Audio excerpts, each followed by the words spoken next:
의뢰인과 상대방을 연결해주는 그런 영화입니다. 보셔서 아시겠지만 막 코디도 해주고 대사도 짜주고 아주 그냥 옆에서 조절을 막 해줍니다. 이게 연애를 성공하게 만들어주는 사업이다 보니까 이 계획을 아주 치밀하게 짜서 서로 우연히 만나는 것처럼 이렇게 마주치게 해주고 또 그 상황이랑 여건을 막 조작을 합니다. 그래서 둘 사이가 아주 우연히 이루어지는 것처럼 이렇게 막 조작을 해줘요. 방금 장면은 이 영화 초반부에 어떤 남자가 이 의뢰를 한 겁니다. 그러니까 이 의뢰를 하는 순간부터 이 팀에서 이 의뢰인의 모든 정보를 파악을 하고 또 이 의뢰인이 요청한 그 상대방 여자의 정보를 아주 합법적인 범위 내에서, 법을 어기지 않는 범위 내에서 열심히 수집을 합니다. 그리고 그 정보들을 이용을 해서 아주 자연스럽게 서로 마주칠 수 있도록 동선을 짜주고 상황을 만들어주고 타이밍마다 또 그 여자가 호감을 가질 수 있을 정도로 있을 수 있도록 이렇게 멘트도 짜주고 상황을 다 만들어줍니다. 그러니까 여자의 입장에서는요, 어느 순간부터 이 남자가 자연스럽게 자주 눈에 띄는 거예요.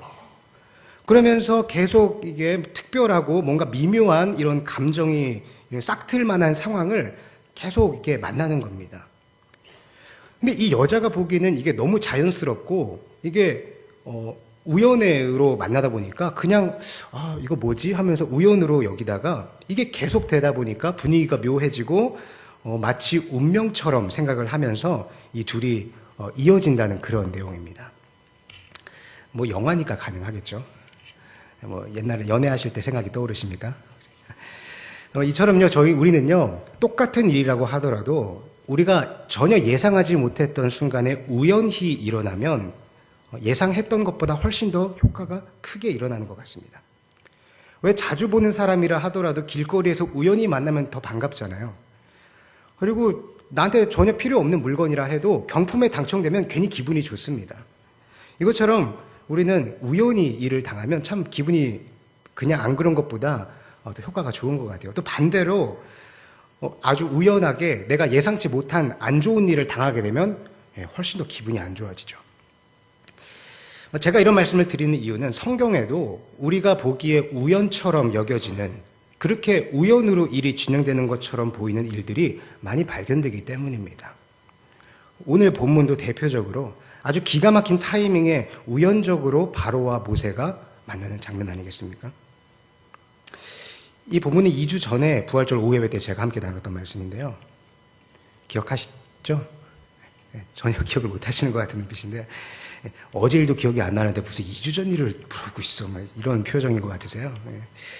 아무튼 저는 그때 이 본문을 통해서 이 갈대 상자를 만들어서 강물에 띄우는 이 어머니 요게벳의 심정을 생각을 하면서, 이 아기를 죽음으로 떠나보내는 그 어머니의 마음이 얼마나 답답하고 힘들었을까, 여기에 제가 묵상을 하면서 함께 말씀을 나눴던 기억이 있습니다. 그리고 그 후에도요, 제가 요즘에 계속해서 그때 잠시 틀어드렸던 그 요게벳의 노래라는 찬양을 좀 빠져있기 때문에 계속 좀 여러 번 들으면서 이 말씀을 좀 묵상을 하다 보니까 평소에 제가 느끼지 못했던 것들을 제가 좀 발견하게 된 겁니다. 그래서 제가 한 번 더 이 본문을 가지고 좀 나누고자 하는데요. 우리가 3절을 다시 한번 함께 봉독하도록 하겠습니다. 3절입니다. 더 숨길 수 없게 되매 그를 위하여 갈대 상자를 가져다가 역청과 나무진을 칠하고 아기를 거기 담아 나일 강가 갈대 사이에 두고. 성경은 오늘 요게벳이 갈대 상자를 나일 강가 갈대 사이에 두었다라고 기록을 하고 있습니다. 이게 뭐가 특별하지? 많이 봐왔던 내용인데 이렇게 생각하실 수도 있겠습니다만, 저도요, 이때까지 이 본문을 볼 때마다 이 갈대 상자가 강물에 둥둥 떠내려가면서 이 바로의 딸이 있는 곳에 도착을 했다라고 제가 생각을 해왔었거든요. 2주 전에 잠깐 봤었던 이집트 왕자라는 유명한 애니메이션에서도 그렇게 표현을 했죠. 근데 제가 이 본문을 묵상하는 중에 이 본문에서 말하는 뉘앙스가 좀 뭔가 다르다라는 느낌을 받은 겁니다. 이 상자가 물결에 둥둥 떠내려간 것이 아니라 오히려 그 상자가 다른 곳에 떠내려가지 못하도록 갈대 사이에 끼워놨는 것은 아닌가 하는 뉘앙스를 제가 좀 받게 되거든요. 왜냐하면 5절에 이렇게 기록이 되어 있어요. 5절을 함께 봉독하겠습니다. 바로의 딸이 목욕하러 나일강으로 내려오고 시녀들은 나일 강가를 거닐 때에 그가 갈대 사이의 상자를 보고 시녀를 보내어 가져다가 바로의 딸이 목욕하러 나일 강으로 내려왔다가 갈대 사이에 놓아져 있는 상자를 발견을 한 겁니다. 목욕을 하고 있는데 저기서부터 갈대 상자가 둥둥 떠내려온 것이 아니라 바로의 딸이 강가를 걷다가 보니까 갈대 사이에 놓여 있는 상자를 발견을 했다라고 기록을 하고 있는 거죠. 그래서 저는 이 3절과 5절을 보면서 여기서 말하고 있는 뉘앙스가 이 갈대 상자가 둥둥 떠내려온 게 아니라 이 갈대 사이에 애초에 놓여져 있었던 건가 하는 느낌을 받게 됐거든요. 그래서 저는 궁금해져서 여기에서 사용된 이 두다라는 단어의 원어를 한번 찾아보았습니다. 숨이라는 히브리어 동사였는데요. 의미를 찾아보니까 놓다, 두다, 고정시키다 라는 의미를 가지고 있더라고요. 이 원어의 의미상으로 볼 때도요, 이 갈대 상자가 물결에 둥둥 떠내려간 것이 아니라 이 갈대 사이에 끼워서 고정시켜 놓은 것 같은 뉘앙스를 제가 받게 되었습니다. 저는 이 단서들을 놓고 당시의 상황을 머릿속으로 다시 한번 재구성해 보았습니다. 우리가 모두 알고 있다시피 당시에는 히브리인 아기, 남자 아기들을 모두 죽이라는 명령이 있었기 때문에 많은 아기들이 죽임을 당했고요.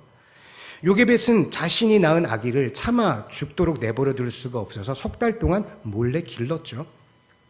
그러나 더 이상 몰래 키울 수가 없게 되자 갈대 상자를 준비해서 역청과 나무지를 칠하고 거기에 아기를 담아 나일강가로 가져가게 됩니다. 행여나 나일강까지 가는 길에 애굽 군인을 만나면 안 되기 때문에 아마도 그 아기의 누나와 형이었던 미리암과 아론이 아기의 앞과 뒤에서 망을 보면서 여기 숨었다가 저기 숨었다가 하면서 몰래 나일강까지 이르렀겠죠. 근데 막상 갈대 상자 안에 아기를 넣어서 여기 나일강까지 오기는 했는데 이 요게벳의 입장에서는 이 갈대 상자를 어느 지점에서 이 강물에 띄워야 할지 고민이 많았을 겁니다. 이쪽에는 애굽인들이 많이 지나다니는 곳이니까 안 될 것 같고, 저쪽에는 고깃배들이 많이 지나다니는 곳이니까 또 안 될 것 같고, 또 저쪽에는 야생동물들이 많이 지나다니는 곳이니까 또 위험할 것 같고, 막상 이 아기를 띄우려고 보니까 이 엄마의 입장에서는 어느 곳 하나 마음에 드는 곳이 없었을 겁니다. 저라도 그랬을 것 같거든요. 그런데 그 순간 아마도 요게벳의 머릿속에는 한 생각이 스쳐 지나갔을지도 모르겠습니다. 혹시 거기라면 어떻게 되지 않을까? 이 아기는 지금 어차피 죽을 목숨이지만 거기라면 어떻게 될지 몰라. 그래, 거기에 한번 가보자. 그렇게 요게벳이 향한 곳이 어디였을까요? 같은 시간에 애굽의 궁전에서 한 무리의 사람들이 나일강가로 내려오고 있었습니다. 바로의 딸과 그 시녀들이었죠. 근데 상식적으로 생각해 보면요, 왕궁에서 사는 공주가 아무 데서나 목욕을 할까요? 일단 기본적으로 애굽 왕궁 안에는 왕족들이 몸을 씻을 수 있는 목욕시설이 당연히 있었습니다. 그런데 일개 시녀도 아닌 공주가 그 왕궁 안에 있는 목욕탕을 놔두고 환하게 개방되어 있는 나일강가에 와서 목욕을 한다. 글쎄요, 일반적인 상황은 아니죠. 그래서 많은 학자들이 아마도 그때 바로의 딸이 단순히 몸을 씻으러, 즉 목욕을 하러 내려온 것이 아니라 아마도 어떠한 종교적인 의식을 치르러 내려온 것이 아닐까 하는 추측을 한다고 합니다. 그러니까 그 견해에 의하면요, 지금 바로의 딸이 가고 있는 그 장소는 일반인들이 쉽게 지나다니는 곳이 아니라 애굽 왕가의 사람들이 종교 의식을 치르는 특별한 장소였다는 것이죠. 그리고 모세의 어머니는 요게벳은 그 장소에 일부러 가서 갈대 상자를 그 강가 사이에, 갈대 사이에 놓아두었고, 바로의 딸은 거기에서 종교 의식을 하던 중간에 그 상자를 발견하게 된 겁니다. 그리고 상자를 열어보니까 아기가 들어있었죠. 당연히 바로의 딸도요, 히브리 남자 아기를 모두 죽이라는 명령을 알고 있었을 겁니다. 그게 최소한 석 달 전 일이거든요. 왜냐하면 요게벳, 그 명령이 떨어졌을 때 요게벳은 임신 중인 상태였고, 요게벳은 석 달 동안 아기를 몰래 키웠으니까요. 그러나 바로의 딸은 그 히브리 아기를 군인에게 바로 넘기는 것이 아니라 자신의 양자로 삼죠. 저는 사실 이때까지 이 대목을 읽을 때마다 참 이해가 안 됐습니다. 아니, 애굽 왕족의 공주가 뭐가 아쉬워서 근본도 알 수 없는 히브리 노예 민족의 남자 아기를 덥석 양자로 삼는 걸까? 그것도 히브리 아기를 다 죽이라는 자기 아버지의 명령이 있었음에도 불구하고 말이죠. 100번 양보해서요. 그 바로의 딸이 동정심이 워낙에 많은 사람이라서 그 우연히 운명처럼 만난 아기를 이 바로 마음이 약해져서 바로 죽이지 못하고 그냥 놔버려 살려준 것까지는 이해할 수 있습니다. 근데 바로 뒤에 이 아기의 누나인 미리암이 와서 이 젖먹이 유모를 소개시켜준다는 말을 할 때에 저 같으면은 그런 상황에서 이렇게 말할 것 같거든요. 야, 우리가 이렇게 만난 것도 인연이니까 야, 내가 특별히 이 아기만큼은 죽지 않도록 내가 조치를 취해줄게. 그러니까 엄마한테 데려가서 잘 키우렴. 저라면 그럴 것 같은데 근데 이 바로의 딸은요, 굳이 유모를 구해서 젖을 먹이게 한 다음에 기어코 그 아이를 다시 데려와서 양자로 삼습니다. 이게 이해가 되십니까? 뭐가 아쉬워서요? 일반적으로는 참 이해가 안 되는 상황이죠.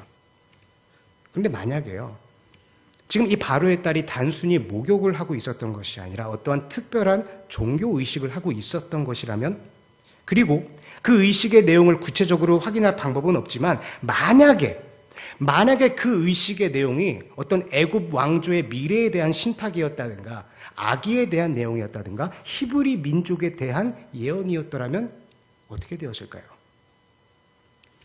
그리고 그 의식 중간에 우연히 운명처럼 갑작스럽게 발견된 이 남자 아기는 바로의 딸에게 있어서 그저 단순히 우연히 만난 아이가 아니라 종교의식 중간에 운명처럼 나에게 나타난 아주 특별한 아기로 여겨질 수 있었더라는 겁니다. 저는 그 바로의 딸에 대해서 조금 더 찾아본 후에 이런 생각을 더 이어갈 수가 있었습니다. 그녀의 이름은 핫셉수트라고 합니다. 그는 지금 이 본문 당시에는 바로의 딸, 즉 공주의 신분이지만 나중에 그 아버지인 바로가 죽은 후에는 그 뒤를 이었던 배다른 형제인 바로와 결혼을 함으로써 왕비의 자리에 오르게 됩니다. 그리고 그 남편이 일찍 죽었다고 하는데요. 그렇게 되자 자기의 딸을 또 그 후대 바로와 결혼을 시키면서 나중에는 왕후의 자리까지 오르게 됩니다. 그래서 아주 막강한 권력을 행사했다라고 하더라고요. 그러니까 이 핫셉수트라는 여인은요, 아마도 당시의 왕족 내에서도 상당한 영향력과 어떤 정치적인 안목을 가지고 있던 여인으로 보이는 겁니다. 그러니까 모든 히브리 남자 아기를 다 죽이라는 아버지의 명령이 있었음에도 불구하고 그 모세를 굳이 왕궁으로 데려와서 양자로 삼을 수 있었던 겁니다. 상식적으로 그 당시에 왕궁에서 모세가 올바른 대접을 받을 수 있을 리가 없지 않습니까? 바로 죽임을 당해도 이상하지 않을 상황이었죠. 그러나 다른 사람이 아닌 바로 그 핫셉수트라는 여인의 양자로 들어갔기 때문에 모세는 다른 왕자들과 함께 동등한 위치에서 성장을 할 수 있지 않았을까요? 저는 그런 생각을 하고 나니까 하나님께서는 진짜 어쩜 이렇게 기가 막히게 일을 진행을 하실까? 저는 놀랄 수밖에 없었습니다. 이게 겉으로 보면 그냥 단순한 우연의 우연으로 인해서 이 모든 일들이 진행되는 것처럼 보이지만 그 속 깊은 곳에서 맞물려 돌아가고 있는 톱니바퀴들은 결코 우연이 아니었더라는 겁니다. 하나님은 히브리 민족의 출애굽이라는 대업을 이루기 위해서 이 모든 일들을 차곡차곡 진행해 가고 계셨습니다. 비록 그 상황이 모든 히브리인 아기를 죽이라는, 남자 아기를 죽이라는 그 비극적인 걸림돌이 앞에 놓여 있다 할지라도 하나님은 그 순간 요게벳이라는 여인을 준비하셨죠. 그리고 그 요게벳 혼자서는, 그리고 그 아기 혼자서는 이 거대한 애굽을 상대로 승리할 수 없었기 때문에 하나님은 당시 애굽의 모든 정치적인 상황과 종교적인 상황을 이용하셔서 하나씩 준비를 하고 계셨던 겁니다. 그리고 제가 이 말씀 가운데 새삼스럽게 다시 한번 깨달았던 것은 하나님은 모세를 통해서 그렇게 크고 놀라운 일을 준비하고 계시는데 정작 그 주인공인 모세는 뭘 하고 있었습니까? 아무것도 한 게 없습니다. 그냥 갈대 상자에 누워 있었을 뿐이었죠. 그 갈대 사이에 요게벳이 갈대 상자를 두었던 그 자리에 그냥 누워 있었을 뿐입니다. 저는 요게벳이 그 자리에 갈대 상자를 놓아둔 것은 분명히 성령 하나님의 지혜라고 생각을 합니다. 결국 모세는요, 하나님께서 요게벳을 통하여 인도하신, 그 성령의 지혜를 인도하신 그 자리, 그 갈대 사이에 있었습니다. 그런데 그 모세가 그 갈대 사이, 그곳에 놓임으로 말미암아 하나님께서 그려놓은 큰 그림 속에 마지막 톱니바퀴가 끼워졌고 그것들이 맞물려서 돌아가기 시작한 겁니다. 갈대상자는요, 테바라는 단어입니다. 이 단어는 성경에서 단 2번만 쓰인 특별한 단어라고 합니다. 여기랑요, 그리고 또 하나 사용된 것이 노아의 홍수의 방주입니다. 방주는 엄밀히 말하면 배가 아니죠. 거기는 돛도 없고 닷도 없고 키도 없습니다. 그러니까 그 말은 이 방주가 물에 뜨는 순간부터 노아는 이 방주를 조종할 수 있는 그 어떤 수단도 없었다는 겁니다. 그저 파도가 치는 대로, 바람이 부는 대로, 물결이 흘러가는 대로 그냥 맡길 수밖에 없었습니다. 만약에 그 방주에 노아가 생각하기에 좋은 대로 닷도 만들고 돛도 만들고 방향키도 만들었더라면 어떻게 됐을까요? 파도가 칠 때마다 닻을 내려서 배를 고정했겠죠. 물결이 세게 흘러갈 때마다 방향키로 그 방향을 조정했을 겁니다. 바람이 거세게 불 때마다 돛을 조정을 했겠죠. 그렇게 됐다면 아마도 그 방주는 하나님께서 예비하셨던 그 장소에 그 시간에 아마도 도착하기 어려웠을 겁니다. 내가 생각하기에 좋은 것이 오히려 하나님께서 보시기에 좋은 일을 방해할 수 있더라는 겁니다. 그러니까 그 노아가 방주를 만드는 데 있어서 가장 핵심적이었던 것은요, 단순히 크게 만드는 것이 아니라, 물론 그 크게 만드는 것도 중요한 요소이긴 했지만 그것보다 더 중요했던 것은 내가 그 방주를 통제할 수 있는 수단이 전혀 없다는 겁니다. 하나님 손에 온전히 맡겨드릴 수밖에 없다는 것이죠. 그리고 그 방주, 그 테바라는 단어가 오늘 본문인 갈대상자에 그대로 쓰였다는 것은요, 이 요게벳과 이 모세와 이 갈대상자 모두에게 있어서 내가 좋은 대로 이 상황을 조정해 나아가는 것이 아니라 모든 것이 하나님께 달려있더라는 하나의 신앙 고백이 아니었을까요? 요게벳이 나일강에 도착한 순간 그녀에게는 수많은 선택권이 있었을 겁니다. 그러나 저는 바로 그 순간에 노아의 방주를 인도하신 하나님께서 분명히 요게벳에게 성령의 지혜를 주셨음을 믿습니다. 그러니까 우리 히브리 민족 남자 아기를 다 죽이라는 명령을 한 그 장본인인 애굽 왕족들이 의식을 치르는 그 장소에 겁도 없이 간 거죠. 거기에 아기를 놓은 거 아니겠습니까? 상식적으로 생각하면 저라면 그 왕족들이 있는 그곳에서 최대한 멀리 떨어질 것 같은데 오히려 거길 들어가더라는 겁니다. 내가 보기에는 최대한 떨어져야 되는데 성령의 인도하심은 거기로 들어가라는 겁니다.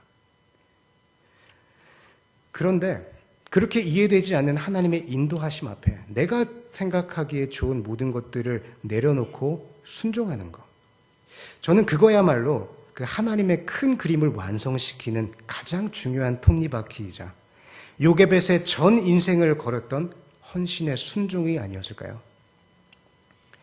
다시 한번 우리 영상을 하나 더 시청한 후에 계속 말씀을 나누겠습니다. 여자에게 요구하는 것이 있습니다. 그것은 아까 이 여자 팀원이 했던 말인데요, 그러려니 하세요 라는 겁니다. 전문가인 우리가 모든 상황을 다 만들어 놓고 무슨 말을 할지, 무슨 대사를까지 할지 다 준비해서 실시간으로 알려주고 있는데 이 남자 주인공 입장에서는 이해가 안 되는 겁니다.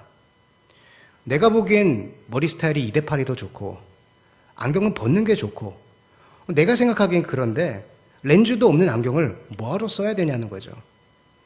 그러니까 한마디 하는 겁니다. 그러려니 하세요. 전문가들이 다 계획 짜놓고 준비하고 있으니까 너는 거기에 쓸데없는 토 달지 말고 그냥 시키는 대로 하라는 겁니다. 실제로 영화 중간중간에 이 남자 주인공이 시키는 대로 안 하고 자기 맘대로 막 행동을 해가지고 이 애써 만들어 놓은 판을 망쳐버리는 상황이 계속 생기거든요. 만약에 노아가 방주를 만들면서 그 하나님의 지시대로가 아니라 자기 생각에 좋은 대로 만들었더라면 결과는 달라졌을지도 모릅니다. 요게벳이 갈대 상자에 아기를 넣어서 갈대 사이에 놓아둘 때에 성령의 인도하심이 아니라 자기 생각에 좋은 대로 그 장소에서 멀리 떨어졌더라면 그 결과는 어떻게 달라질지 모릅니다. 그러나 내 생각에 이해되지 않는 일이라 하더라도 그것이 하나님의 말씀이라면, 그것이 성령님의 인도하심이라면 내 생각을 접어놓고 그러려니 하면서 따라가는 것, 저는 그것이야말로 오늘 우리가 하나님 앞에 내놓을 수 있는 헌신이자 순종이 아니냐 하는 생각을 하게 되었습니다. 오늘 헌신을 다짐하시는 11목장, 12목장 여러분들, 그리고 사랑하는 우리 대연제일교회 성도 여러분들, 그러려니 하시길 바랍니다. 하나님의 말씀 앞에서 그러려니 하면서 내 생각을 접는 것, 이것이 오늘 여러분들이 하나님께 내어놓는 가장 큰 순종입니다. 오늘도 노아는 묵묵히 테바, 방주를 만듭니다. 그래서 요게벳은 오늘 나일 강가 갈대 사이에 테바, 갈대 상자를 두고 있습니다. 여러분들은 오늘 하나님 앞에 내어놓는 테바 무엇입니까? 우리가 하나님 앞에 그 테바를 내어놓고 나의 생각을 접어놓으며 성령의 인도하심을 구하는 우리 모두가 되기를 간절히 소망합니다. 함께 기도하겠습니다. 사랑과